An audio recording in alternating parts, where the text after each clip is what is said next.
우리 함께 한 목소리로 하나님의 말씀을 봉독하도록 하겠습니다. 그러자 베드로가 11 사도와 함께 서서 자신의 목소리를 높여 그들에게 선포했습니다. 함께 읽습니다. 유대 사람들과 예루살렘에 사는 모든 사람들이여, 이 일을 여러분에게 알게 하고자 하니 내 말에 귀를 기울이십시오. 지금은 오전 9시니 여러분 생각처럼 이 사람들이 술에 취한 것이 아닙니다. 다만 이 일은 예언자 요엘을 통해 말씀하신 것입니다. 하나님께서 말씀하셨습니다. 마지막 날에 내가 내 영을 모든 육체에게 부어주겠다. 그래서 너희 아들들과 너희 딸들은 예언을 하고 너희 젊은이들은 환상을 보고 너희 나이 든 사람들은 꿈을 꿀 것이다.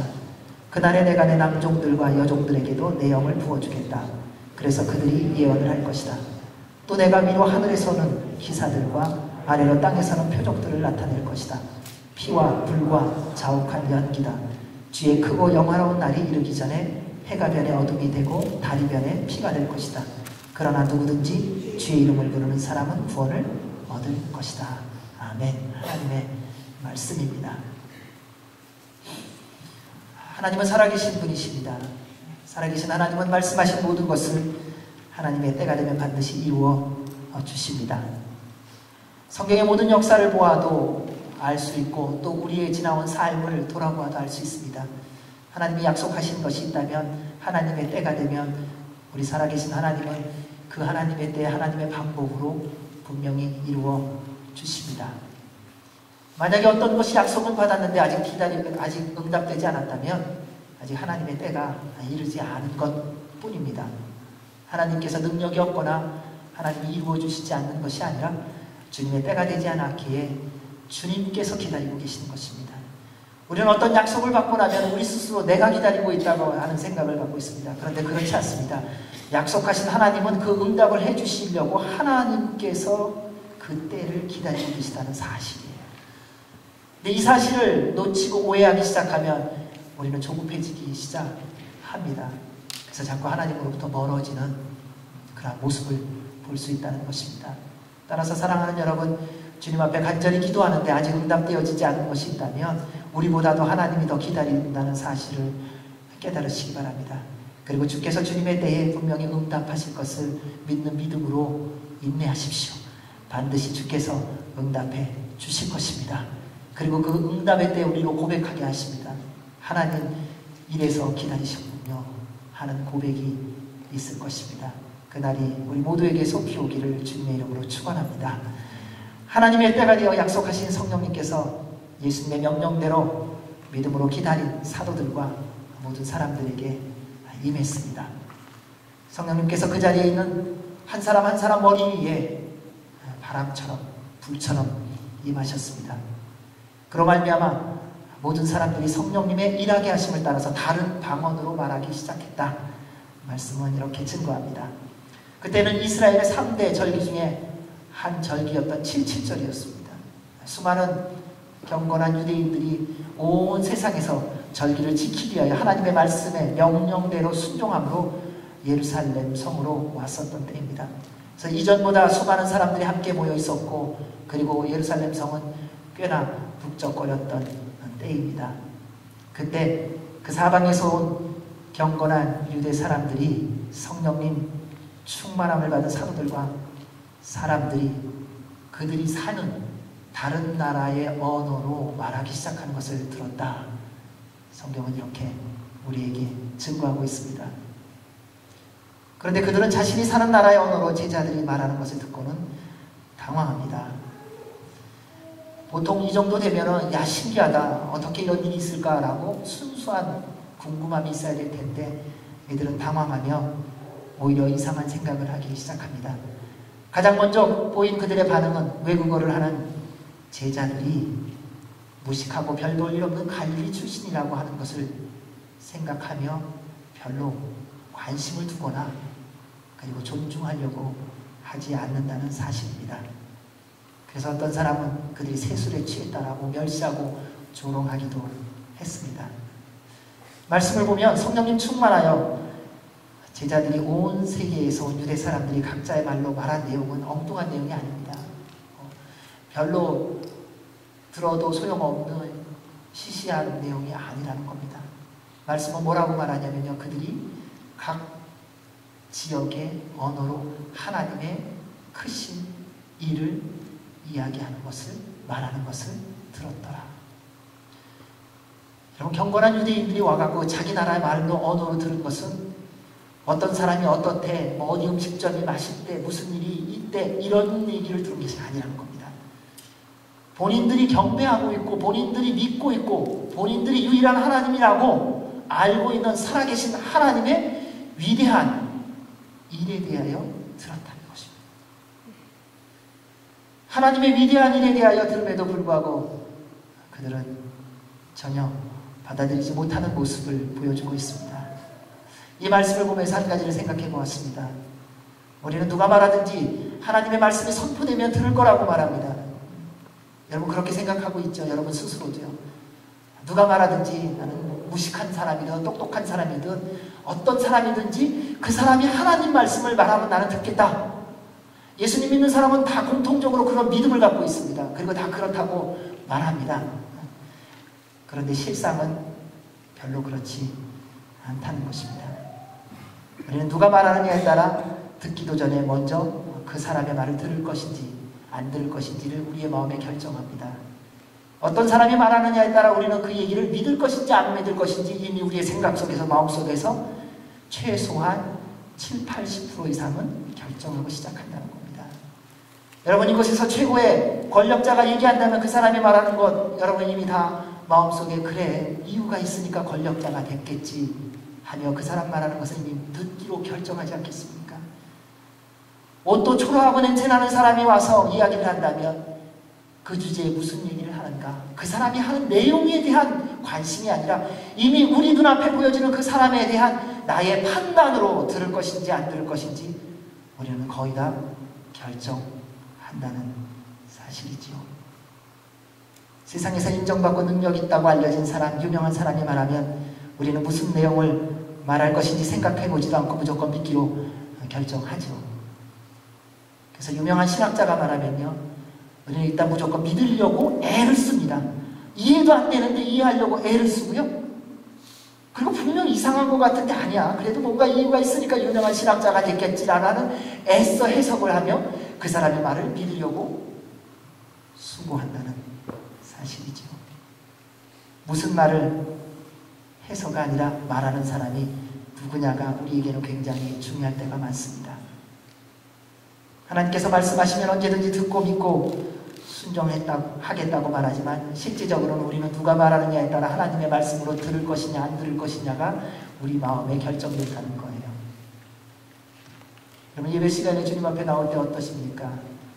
오늘은 들을까 말까 이미 결정하고 나옵니다. 그래서 듣겠다는 마음이 있는 사람과 듣지 않겠다고 마음이 있는 사람은 다릅니다. 사람은 몰라요. 그런데 하나님은 아시더라고요. 그래서 들려질 것인지 안 들려질 것인 것은 우리의 선택에 달려 있다는 것입니다. 그래서 우리 그런 말 많이 하지 않습니까? 여러분 자녀들한테 많은 거 배운다 그러죠? 아이들이 얘기하다 문득 얘기해요. 지나가면서 아빠 그러면 안 되지요. 그래 네 말이 맞다. 그러면서 들어요.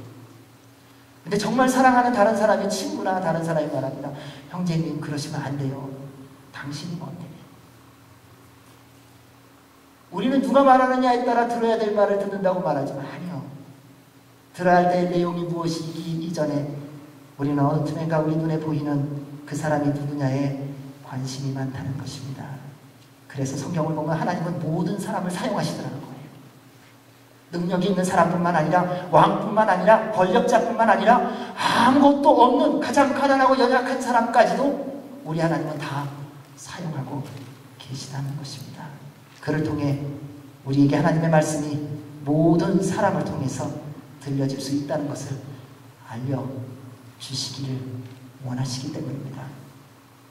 그런데 우리의 현실은 그것이 잘 안 된다는 겁니다. 그러다 보니 들리는 말씀은 얼마나 많습니까? 그런데 분별함이 점점 더 어려워지는 것을 볼 수 있습니다.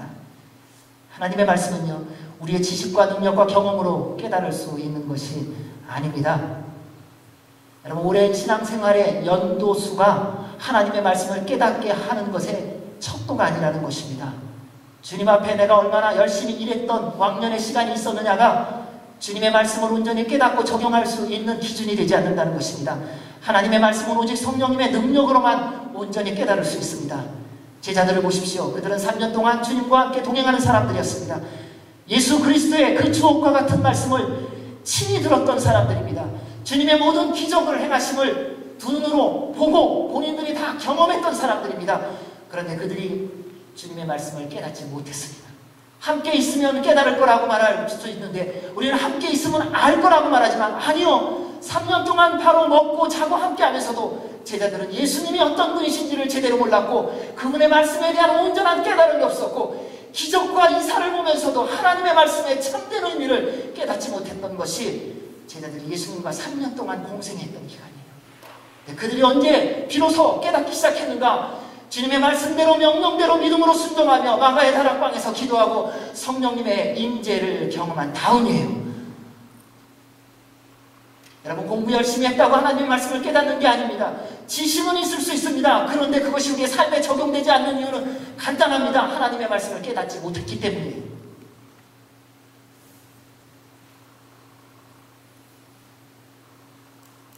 그래서 우리는 날마다 성령님 충만해야 됩니다. 여러분, 그냥 성령 충만했으면 좋겠다로는 되지 않습니다. 숨 쉬는 순간마다 성령님 충만하셔야 됩니다. 여러분, 숨을 들어 쉴 때마다 주님 제 안에 들어오십시오. 이런 간절함이 계셔야 돼요. 그저 어느 한날 내가 기분 좋으면 성령님 한번 충만했으면 좋겠다라고 하는 기대가 아닙니다. 우리는 성령님 충만함 없이는 살 수 없습니다. 그래서 날마다 성령님 충만을 간구하시기를 주의 이름으로 축원합니다. 그래야 우리가 온전히 살 수 있습니다. 그래서 베드로는 이렇게 말합니다. 우리 14절 15절 말씀을 같이 읽겠습니다. 시작. 그러자 베드로가 11사도와 함께 서서 자신의 목소리를 높여 그들에게 선포했습니다. 유대 사람들과 예루살렘에 사는 모든 사람들이여, 이 일을 여러분에게 알게 하고자 하니 내 말에 귀를 기울이십시오. 지금은 오전 9시니 여러분 생각처럼 이 사람들이 술에 취한 것이 아닙니다. 우리들의 특징이 있다면 우리의 지식과 경험의 수준만큼 판단합니다. 세상적인 기준으로는 남보다 좀 더 배운 사람은 남보다 좀 더 지식은 알 것입니다.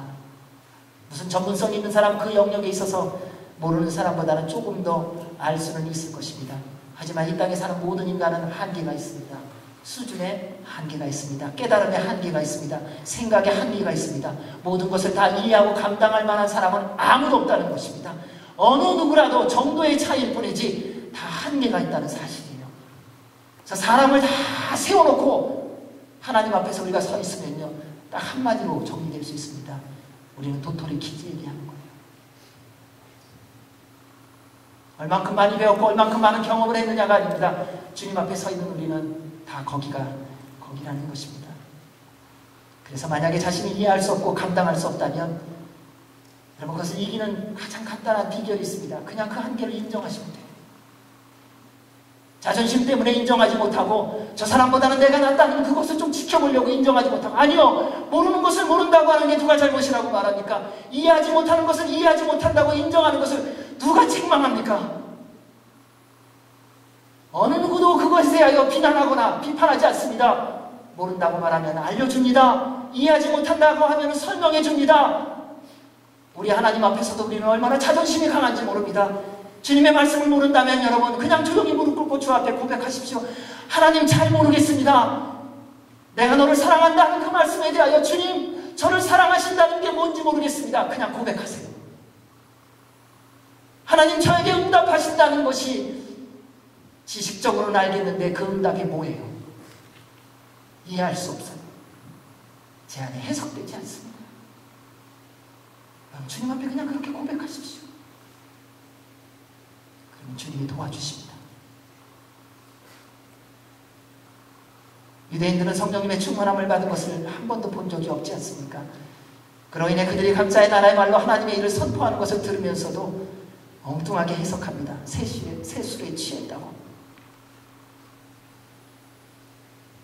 이러한 상황 속에서 베드로가 일어나 성령님의 임재 속에서 그들에게 설교하는 것입니다. 어느 사람이 어느 나라에서 아침 9시에 술 취하는 사람이 있겠습니까? 아침 9시에 술 취했다면요, 알코올 중독자예요. 정상이 아닌 사람이에요. 누가 아침부터 술 마십니까? 유대인들에게 더욱이 이 시간에는 기도하는 시간이었다는 것입니다. 그런데 성령님 충만하여 보이는 모습은 술 취하는 모습과 비슷해 보이는 모습이 있다는 거예요. 여기 계신 분 중에 술 취하신 적이 있으시죠? 술 기운이 뭔지 아시는 분이 있으실 거예요. 성령님의 취하고 그 기운이 비슷하다는 겁니다. 술에 취하면 이리 비틀 저리 비틀하고 내 생각 내 의지가 아니라 술의 기운으로 살아갑니다. 성령님 충만한 사람은 내 의지, 내 생각, 내 계획이 아니라 성령님의 의지, 성령님의 계획, 성령님의 인도하심을 따라간다는 것입니다. 그래서 때로는 내가 이해되지 않습니다. 때로는 해석이 나오지 않습니다. 그러나 살아계신 하나님의 영이 내 안에서 내 심령에게 말씀하시는 대로 믿음으로 순종하며 나아가는 사람, 그가 바로 성령님 충만한 사람이라는 거예요. 제자들의 모습을 보면 성령님 충만한 사람의 모습을 볼 수 있습니다. 네 가지의 모습을 보기를 원합니다. 첫째, 성령님 충만한 사람은 날마다 변화되고 성숙되기 시작합니다. 매일매일 예수님을 닮아가는 것입니다. 왜냐하면 성령님 충만한 사람은 성령님께서 인도하시고 이끄시는 대로 믿음으로 순종하며 살기 때문입니다. 여러분, 예수님을 닮아가는 가장 좋은 비밀이 있는데 그 비밀은 뭐냐? 말씀에 순종하는 거예요. 내가 예수님 닮아가면 순종하겠다 말하지 마십시오. 주님의 말씀대로 순종하면 예수님을 닮아가게 되어 있습니다. 그래서 성령님 충만한 사람은 매일매일 주님을 닮아갑니다. 그를 통해 성령님께서 우리 각 사람의 마음과 생각과 삶을 다듬어 가십니다. 그래서 주님의 영이 우리 안에 충만한 사람은 매일매일 생각이 변화됩니다. 언어가 변화됩니다. 삶의 행동과 태도가 바뀌어지게 되어 있습니다. 그래서 성령님 충만한 사람은 항상 변하고 성숙됩니다. 둘째, 성령님 충만한 사람은 세상을 두려워하지 않습니다. 세상을 무시하는 것이 아닙니다. 세상을 외면하는 것이 아닙니다. 세상 세력에 대하여 두려워하지 않습니다. 그래서 어떤 풍랑이 일어나도 담대히 그 파도 위를 걸어오시는 예수 그리스도를 바라보므로 믿음으로 선포하며 나아갈 수 있다는 것입니다. 어둠의 세력에 대하여 담대히 맞섭니다. 지금은 길이 안 보이지만 길과 진리와 생명이신 분이 예수 그리스도임을 믿기 때문에 지금 보이지 않는 것 때문에 무너지고 쓰러지고 좌절하는 것이 아니라 길과 진리와 생명이신 예수 그리스도를 믿는 믿음으로 또다시 일어나는 사람, 오뚜기와 같은 사람이 바로 성령님 충만한 사람입니다. 하나님이 기뻐하시는 것은 언제나 당당하게 그렇다고 말합니다. 그러나 하나님이 원하시지 않는 것에 대해서는 언제나 아니라고 말하는 것입니다. 죄에 대해서는 아니라고 말하고 의에 대해서는 예스라고 말하는 사람이 바로 성령님 충만한 사람입니다. 그래서 성령님 충만하면요, 죄가 미워지기 시작합니다. 그것이 성령님 충만한 사람의 증거예요. 선한 일이 기뻐지기 시작합니다. 용서할 수 없는데 용서할 수밖에 없어지게 됩니다. 사랑하기 싫은데 사랑하게 되어지게 됩니다. 왜냐하면 우리의 힘과 능력으로 사랑하고 용서하는 것이 아니라 내 안에 계신 성령님의 능력으로 사랑하고 용서하기 때문이지요. 성령님 충만함을 받은 제자들 보십시오. 이전의 제자들이 아니지 않습니까? 그들은 더 이상 세상 세력을 두려워하지 않습니다. 사람이 뭐라고 말하느냐에 귀 기울이지 않습니다. 이전의 제자들이 아니라는 것입니다. 그들은 더 이상 세상의 어둠에 대하여 무서워하고 두려워하고 뒤로 도망가는 자가 아니라 하나님의 말씀에 믿음으로 순종하며 당당히 앞으로 나서는 사람들입니다. 사람들의 소리에 휘둘리지 않습니다. 여러분, 인생을 살아가면서 가장 무서운 게 뭡니까? 하나님의 말씀입니까? 아니요, 소문이더라고요. 다른 사람이 나에 대하여 얘기하는 그 소문이 제일 무섭지 않습니까? 나에 대하여 평가하는 그 평가가 제일 무섭지 않습니까? 그래서 여러분, 그 평가, 좋은 평가 받으려고 내 속에는 그러고 싶지 않은데 겉으로 가식해서 하는 거 많지 않습니까? 그러다가 견디다 못해 안 되면 모르겠어! 그리고 다 판을 뒤지는 게 우리 모습 아닙니까? 하나님의 말씀이 정말 두렵다면 세상을 두려워하지 않게 되어 있습니다. 주님의 말씀이 정말 우리의 생명이라고 믿는다면 우리는 주의 말씀대로 순종하며 살아갈 것입니다.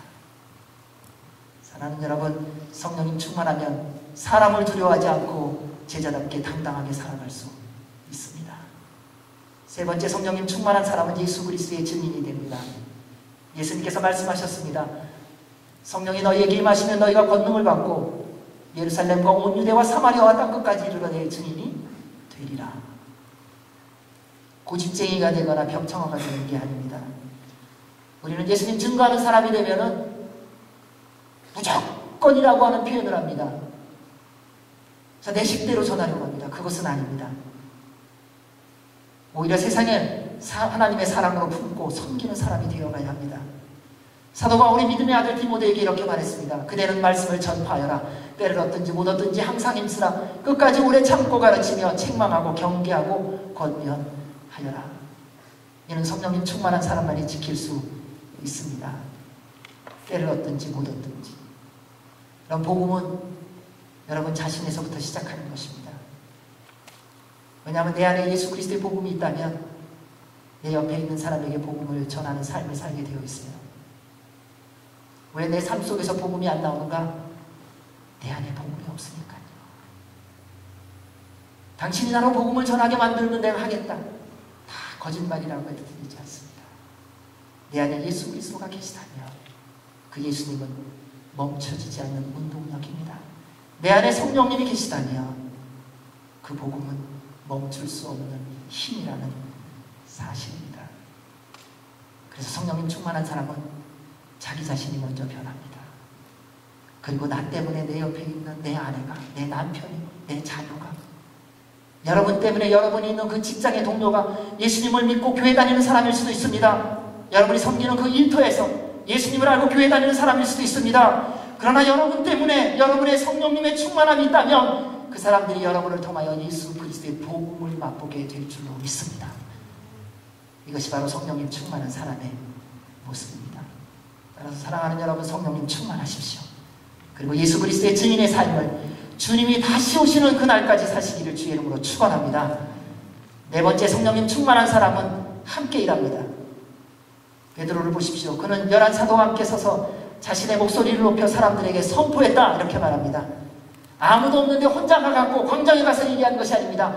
함께하는 믿음의 동역자들이 있는 앞에서 주님의 질서에 따라 일어나 하나님의 말씀을, 예수 그리스도를 증거했다는 사실입니다. 성령 충만한 사람은 독불장군이 아닙니다. 하나님은 혼자 일자라는 사람을 찾는 것이 아닙니다. 더불어 함께 일하는 사람을 찾고 계십니다. 늘 주변을 돌아보아 더불어 가는 사람입니다.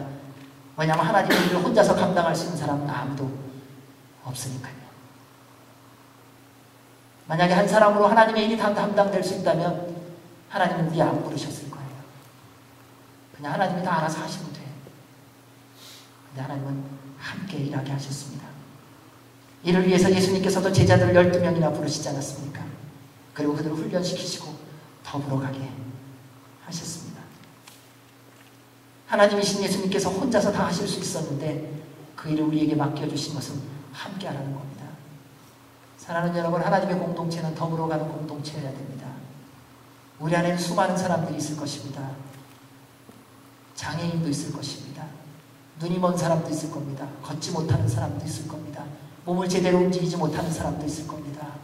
정상적이지 않은 사람, 정상적인 사람, 뛰어갈 수 있는 사람, 여러 사람 있을 겁니다.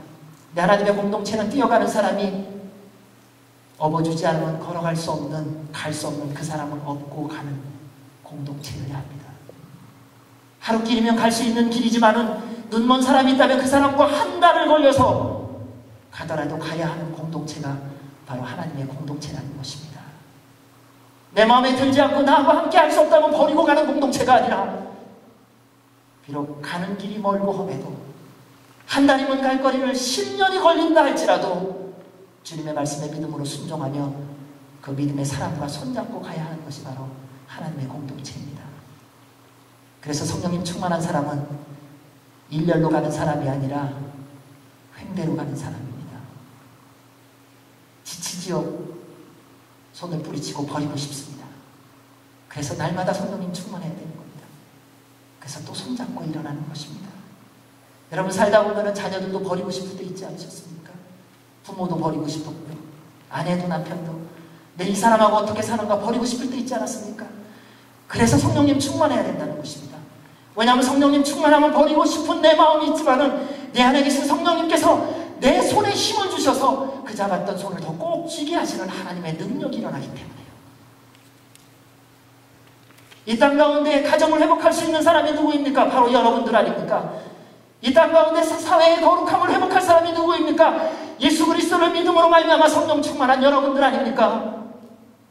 이 땅 가운데 어둠과 썩어져가는 세상이라고 말하는 이 세상을 다시 한번 하나님의 나라로 변화시킬 사람들이 누구입니까? 구원받아 성령님 충만한 여러분들이라는 것입니다. 그래서 성령님 충만한 사람은 더불어 가야 합니다. 따라서 사랑하는 여러분, 날마다 성령님 충만하십시오. 그리고 성령님의 사람으로 살아가며 하나님의 나라와 영광을 위하여 남은 평생을 살아가시기를 주의 이름으로 축원합니다. 우리 16절에서 20절 말씀을 같이 읽겠습니다. 시작. 다만 이런 예언자 요엘을 통해 말씀하신 것입니다. 하나님께서 말씀하셨습니다. 마지막 날에 내가 내 영을 모든 육체에게 부어주겠다. 그래서 너희 아들들과 너희 딸들은 예언을 하고 너희 젊은이들은 환상을 보고 너희 나이 든 사람들은 꿈을 꿀 것이다. 그날에 내가 내 남종들과 내 여종들에게도 내 영을 부어주겠다. 그래서 그들이 예언을 할 것이다. 또 내가 위로 하늘에서는 기사들과 아래로 땅에서는 표적들을 나타낼 것이다. 피와 불과 자욱한 연기다. 주의 크고 영화로운 날이 이르기 전에 해가 변해 어둠이 되고 달이 변해 피가 될 것이다. 하나님은 말씀하신 것을 우리 인생 가운데 모든 역사 가운데 이루어 가십니다. 우리가 이해하지 못하고 다 깨닫지 못한다고 안 이루어지는 거 아닙니다. 하나님은 말씀하신 거 다 이루어 가십니다. 이미 예언자들과 선지자들을 통해 예언하신 대로 성경 말씀에 우리에게 기록해 주셔서 주신 대로 이루어 가주십니다. 따라서 사랑하는 여러분, 여러분의 인생이 가야 할 길, 해야 할 길이 무엇인지를 정말로 알기를 원한다면 하나님의 말씀을 읽으십시오. 그리고 묵상하십시오. 용한 사람 찾아가지 마십시오. 주님이 가장 용하신 분이세요. 우리는 세상의 용한 사람을 하나님과 비교해서 하나님보다 더 용하다라고 하는 엄청난 오해를 갖고 있습니다.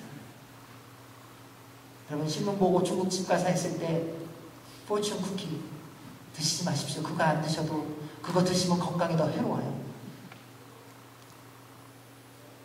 그게 훈련입니다. 신문을 보시면서 오늘의 운세 보지 마십시오. 내 마음 위로할 거는 오늘의 운세밖에 없다. 그런 거 아닙니다. 여러분을 위로할 분은 하나님이 계세요. 여러분을 지키실 분은 이미 존재하고 계세요. 여러분의 길을 인도하실 분은 이미 전부터 태초를 창조하신 분으로 살아계신 하나님으로, 전능하신 하나님으로 존재하고 계십니다. 그 하나님을 바라보십시오. 사랑하는 여러분, 세상이 어두워서 보지 못한다고 우리는 말합니다. 세상은 처음부터 어두웠습니다.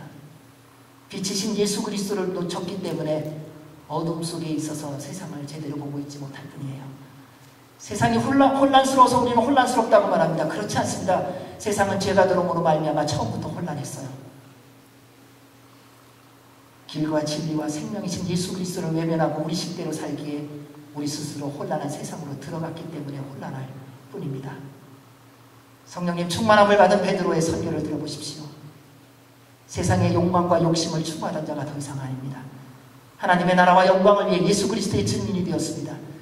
성령님의 강림은 결코 우연한 일이 아닙니다. 이미 하나님께서 약속하신 대로 이루어 주신 것입니다. 그 전에도 그 이야기를 들었습니다. 그런데 깨닫지 못했지요. 하지만 성령님의 충만함을 덧입고 나자 예언의 말씀대로 이루어지는 것을 깨닫고 믿게 되었습니다. 왜냐하면 성령 하나님께서 그들을 깨닫게 하시고 믿게 하시고 선포하게 하셨기 때문입니다. 사랑하는 여러분, 하나님의 말씀은요, 지식과 경륜이 아니라 성령님의 능력으로 증거되어지고 선포되어져야 합니다.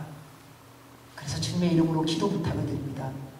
저뿐만 아니라 주의 말씀을 선포하는 모든 교회 지도자들을 위해서 기도해 주셔야 됩니다.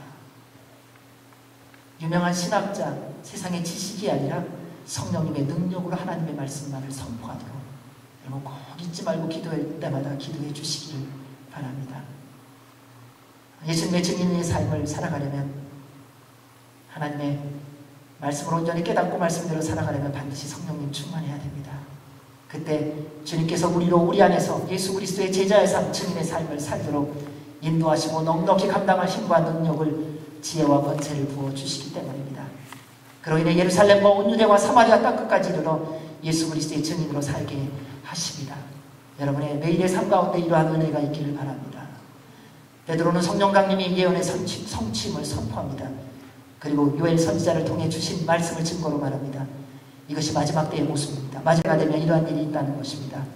하나님께서 하나님의 영을 모든 육체에게 부어줌으로 말미암아 남종들과 여종들에게도 부어짐으로 말미암아 예언하고 환상을 보고 꿈을 꾼다는 것입니다. 마지막 때가 되면 예언과 환상과 꿈을 꾸는 일들이 많아질 것입니다. 하나님의 영이 하나님의 종들에게 부어져 예수님께서 다시 오실 그날이 급박했다는 것을 사방에서 알려주기 때문에요. 그리고 알려주고 싶으신 게 있어요. 영원한 생명을 얻는 길은 우리를 위하여 이 땅에 오시고 십자가에 달려 죽으시고 부활하신 예수 그리스도를 믿는 길 외에는 없다는 것을 알려주시는 것입니다. 급하다는 것입니다. 세상의 일들에 휘둘리며 살 시간이 없습니다. 갈등하며 고민하며 지낼 시간이 없다는 것입니다. 예수 그리스도의 다시 오심을 기다리며 오늘을 말씀대로 살며 예수 그리스도의 증인의 삶을 살아가야 한다는 것입니다. 여러분, 주님이 다시 오시는 것을 정말 기대하고 계십니까? 여러분, 정말 주님이 다시 오실 거 기대하고 계세요? 그렇다면 주님이 언제 올까 우리 모르잖아요. 오늘 밤에 오실지도 모르지 않습니까? 그렇다면 오늘을 어떻게 살아야 됩니까? 그런 얘기 여러 번 들었다, 이런 차원이 아니라요. 정말 주님께서 오늘 이 밤에 오신다면, 아니 주님께서 오늘 우리를 부르신다면 여러분 어떻게 살아가시겠습니까? 믿음 생활을 하면서도 본질보다는 비본질에 관심을 빼앗기는 경우가 많습니다. 이것이 바로 사탄의 절묘한 속임수입니다. 예수님께서 재림하시는 날이 언제냐에 마음을 빼앗기게 합니다. 그래서 그동안 세계 곳곳에서 얼마나 많은 거짓 예수님 재림의 날이 있었습니까? 그러다 보니까 요즘에는 말합니다. 종말은 종말인 것 같은데 안 오실지도 몰라. 왜요? 하도 예수님 오신다는 얘기를 많이 들었는데 뭐 오늘이래 내일이래 다 지나갔거든요. 사단의 절묘한 속임수는요, 우리로 한두 번 속게 하고 나서 그 다음에 믿지 않게 하는 거예요. 마치 양치기 소년처럼 늑대가 온다 라고 하는 것을 두세 번 하고 나니 정말 늑대가 왔을 때 아무리 외쳐도 듣지 않는 것과 마찬가지입니다. 사탄은 우리의 연약함을 기가 막히게 합니다. 그래서 우리로 하여금 무슨 말을 해도 하나님의 말씀에 대하여 믿지 않게 하려고 합니다. 이를 통해 영적으로 무디어지게 만들려고 합니다. 하나님의 사람들을 세상의 삶에 안주하며 적당하게 살려고 만드는 것이지요. 교회 다니지 말라고 말하진 않습니다. 적당하게 다니라고 합니다. 헌신하지 말라고 말하지 않습니다. 규모 있게 헌신하라고 말합니다. 너무 세상과 구별되어 살지 말라고 말합니다. 예수님만이 길이라고 말하는 것은 오늘날 이 시대에 맞지 않는 독선적인 말이라고 말합니다. 논리와 이론으로 그럴듯합니다. 미국의 79%가 되는 사람들이 예수님을 믿지 않아도 선하게만 살면 구원받는다고 믿는다고 합니다. 그렇게 예수님만 믿어야 구원받는다고 생각하는 사람들이 별로 없다는 사실입니다. 그래서 궁금한 게 생겼습니다.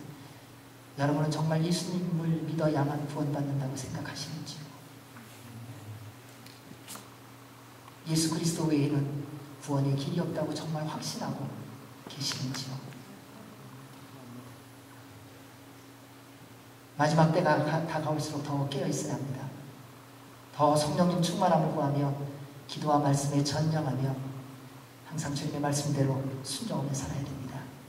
왜냐하면 예수님이 다시 오시는 날은 아무도 모릅니다.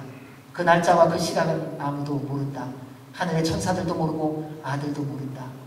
오직 아버지만 아신다. 노아의 때에 그러했던 것처럼 인자가 오는 것도 그러할 것이다. 그러므로 너희는 깨어있으라.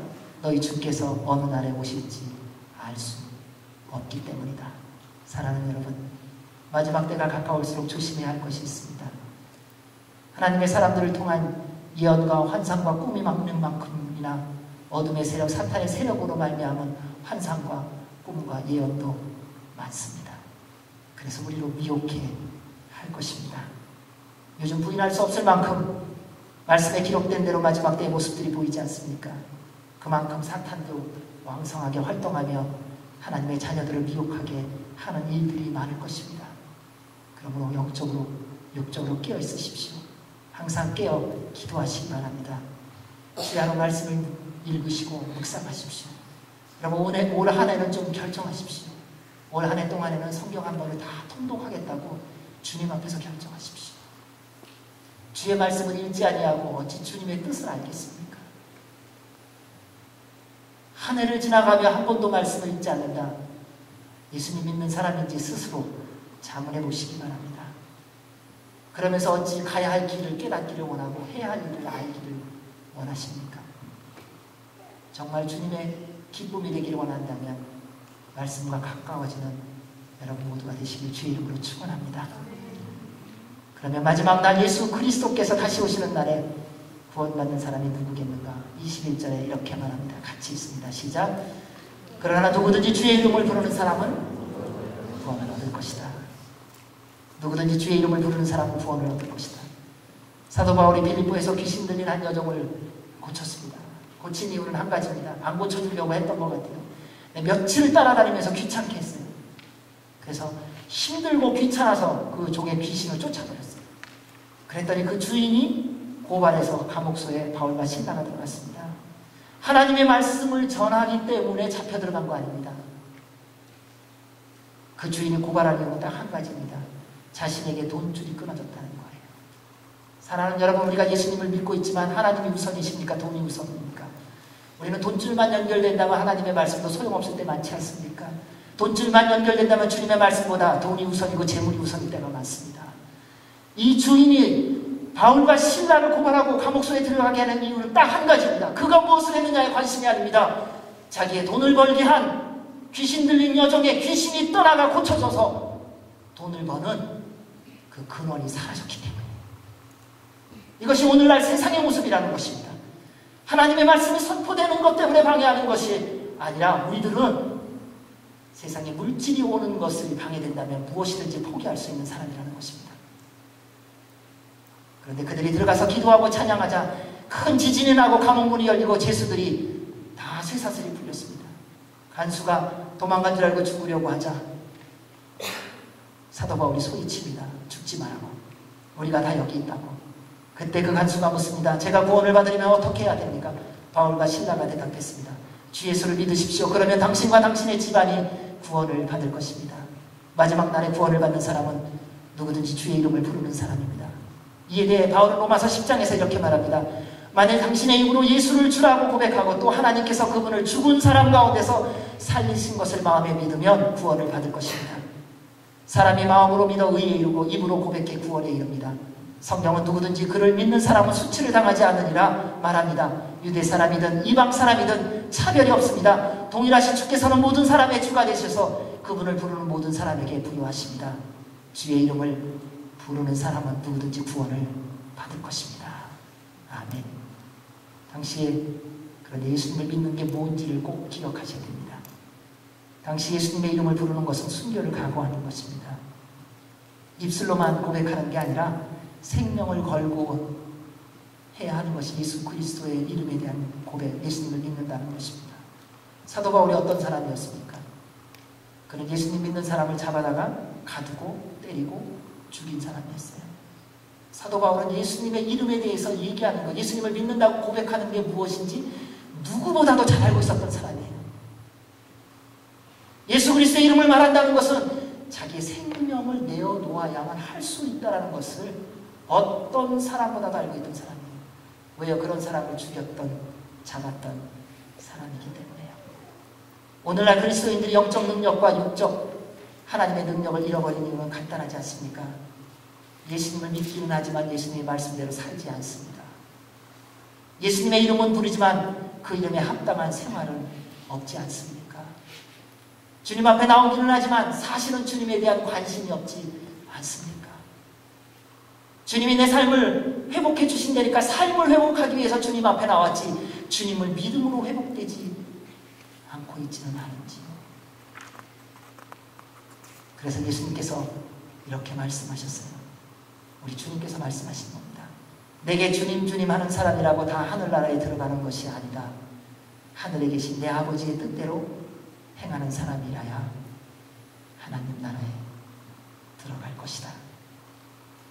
사랑하는 여러분, 여러분의 생명을 다 바쳐 남은 평생 예수 그리스도를 믿으십시오.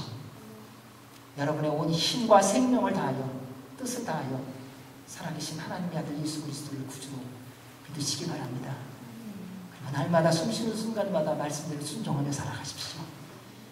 이 모든 것을 이루어주시는 성령 하나님을 사모하십시오. 그리고 늘 성령님 충만하십시오. 그리하면 오늘 하나님 나라를 경험하게 될 것입니다. 그리하면 오늘 주님과 더 친밀해질 것입니다. 그리하면 오늘 더 예수님을 닮아가게 될 것입니다.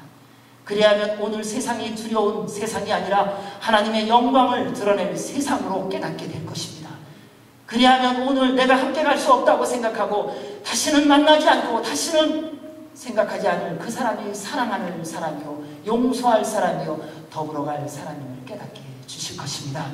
그를 통해 여러분의 인생이 하나님의 약속하신 모든 은혜와 복을 누리게 될 줄로 믿습니다. 남은 평생 그 하나님의 은혜와 복을 누리며 살아가시기를 주의 이름으로 축원합니다. 아멘. 기도하겠습니다. 하나님 아버지, 성령님의 충만함으로 주님의 모든 은혜와 복을 누리며 살아가는 하나님의 백성들 되게 하여 주시옵소서. 예수님 이름으로 기도하옵나이다. 아멘. 우리 다 같이 일어나셔서 봉헌 찬양 드리시겠습니다.